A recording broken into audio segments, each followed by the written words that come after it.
ভ্রূণীয় স্তরের পরিণতির পার্ট 1 ভিডিওটা দেখে থাকলে পার্ট 2 ভিডিওটা অনেক ইজি লাগবে। এই ছকটা মেডিকেল এক্সামের জন্য অনেক ইম্পর্ট্যান্ট। দেখি অ্যাক্টোডার্ম থেকে কি কি আসে। আমরা পার্ট 1 ভিডিওতে বলছিলাম অ্যাক্টোডার্ম থেকে আসে হচ্ছে বাইরের দিকের জিনিস, মানে স্কিন বা ত্বক, এবং ত্বকের সাথে যা যা থাকে সবগুলো আসবে হচ্ছে অ্যাক্টোডার্ম থেকে। দেখি তাহলে ত্বক আসতেছে, ত্বক, ত্বকীয় গ্রন্থি, চুল ত্বকের সাথেই থাকে, পালক মানুষের না থাকলেও পাখির ত্বকের সাথেই থাকে, নখ আছে ত্বকের সাথে, খুর থাকে, ঘোড়া বা গরুর খুর থাকে ত্বকের দিকে মানে বাইরের দিকে, শিং বাইরের ত্বকের সাথেই থাকে, এবং মাছের ক্ষেত্রে ত্বককে আমরা বলি আইস। তো এই যে আমরা হচ্ছে মাছের যে আইস ত্বকের সাথে থাকে, এই জিনিসগুলো আসতেছে হচ্ছে অ্যাক্টোডার্ম থেকে। প্লাস পায়ুর আবরণ, পায়ুর আবরণ যেটা মিন করে, পায়ুর আবরণ হচ্ছে ত্বককেই মিন করে। পায়ুর যে আবরণ আছে সেটাও কিন্তু ত্বক, ত্বক দ্বারাই গঠিত। তো যেহেতু পায়ুর আবরণ ত্বক বা ত্বক দ্বারা গঠিত, তার মানে এটাও আসবে অ্যাক্টোডার্ম থেকে। তাহলে আমার এটা গেল, এটা গেল। এবার আমরা একটা জিনিস দেখছিলাম, আমরা বলছিলাম পার্ট 1-এ যে হচ্ছে অ্যাক্টোডার্ম থেকে ত্বক ছাড়া, ত্বক সংশ্লিষ্ট ছাড়া আরেকটা জিনিস আছে, এটা একটু মনে রাখা লাগবে, সেটা স্নায়ুতন্ত্র। এই তো এটা হচ্ছে স্নায়ুতন্ত্র। সমগ্র স্নায়ুতন্ত্র আসে হচ্ছে অ্যাক্টোডার্ম থেকে, খুব ইম্পর্ট্যান্ট। সমগ্র স্নায়ুতন্ত্র আসে হচ্ছে অ্যাক্টোডার্ম থেকে।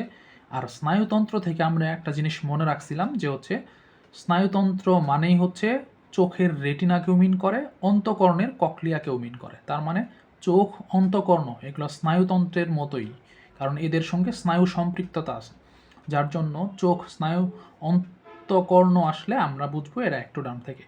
প্লাস কি ছিল, দাঁতের দুইটা অংশ, দাঁতের বাইরের দিকের স্তরকে বলে এনামেল, ভেতরের দিকের স্তরকে বলে ডেন্টিন। তো দাঁতের এনামেল মানে বাইরের দিকের স্তরটা আসে কিন্তু অ্যাক্টোডার্ম থেকে। তাহলে দাঁতের এনামেল এটা আসবে অ্যাক্টোডার্ম থেকে।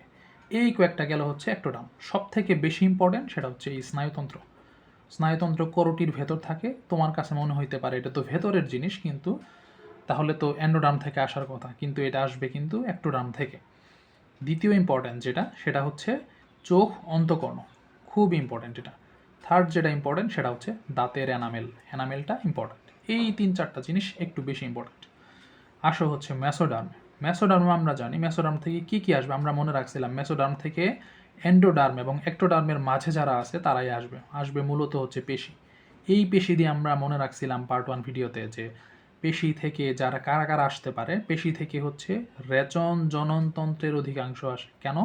কারণ রেচনতন্ত্রের মধ্যে কি কি আছে, মূত্রনালী, মূত্রথলি, এই জিনিসগুলো থাকে। তো মূত্রনালী, মূত্রথলি, হ্যাঁ, রেচননালী জিনিসগুলা নালীথলির শব্দযুক্ত, এবং নালীথলি শব্দযুক্ত মানে এটাই মিন করে তারা মসৃণ পেশি নির্মিত।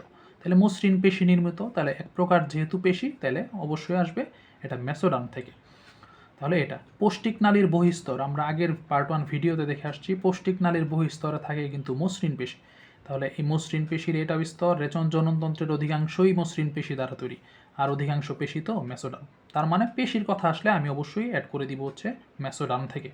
প্লাস আমরা কি বলছিলাম যে পেশির মধ্যে যায় হচ্ছে রক্ত, রক্তবাহিকা, রক্ত সংবহনতন্ত্র, এবং রক্ত সংবহনতন্ত্রের একটা বড় উপাদান হচ্ছে রক্তনালী। রক্তনালী যেহেতু নালীযুক্ত শব্দ, তার মানে সেটাতেও কিন্তু কি থাকবে, মসৃণ পেশি থাকে। তার মানে রক্ত সংবহন তন্ত্র, এবং আমাদের দ্বিতীয় সংবহন নামে যাকে আমরা চিনি বডিতে, সেটা হচ্ছে লসিকা তন্ত্র। এই লসিকা নালী, রক্তনালী, এগুলো কিন্তু সবই মসৃণ পেশি দ্বারা তৈরি।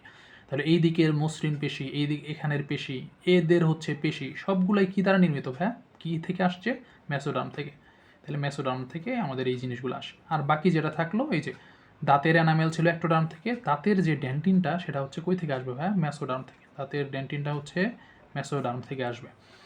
আর শিং আইস এগুলো মনে রাখা লাগবে না, কারণ শিং আইসের এক্সাক্ট অ্যান্সার আসবে হচ্ছে আমাদের অ্যাক্টোডার্ম। ঠিক আছে? আর তুমি মনে রাখতে পারো এটা ডার্মিস। ডার্মিসের হচ্ছে কি, ত্বকের ভেতরের স্তর হচ্ছে ডার্মিস, ত্বকের বাইরের স্তর হচ্ছে এপিডার্মিস। এই যেখানে বলা আছে এপিডার্মাল, এপি মানে বাইরের দিকে, যেমনটা এপিকার্ডিয়াম, তারপর হচ্ছে মায়োকার্ডিয়াম, ওরকম। তো এপি মানে যেহেতু বাইরে মিন করে, তার মানে এপিডার্মাল জিনিসগুলো আসবে অ্যাক্টোডার্ম থেকে।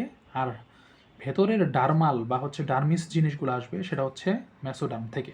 তার মানে এই জিনিসগুলো, এগুলোর মধ্যে সব থেকে বেশি ইম্পর্টেন্ট কোনটা? পেশিময় যেগুলো আছে, এই উদাহরণগুলো একটু বেশি মনে রাখবা। পেশিময়, পৌষ্টিক নালীর বহিস্তর, এটাও একটু ইম্পর্টেন্ট।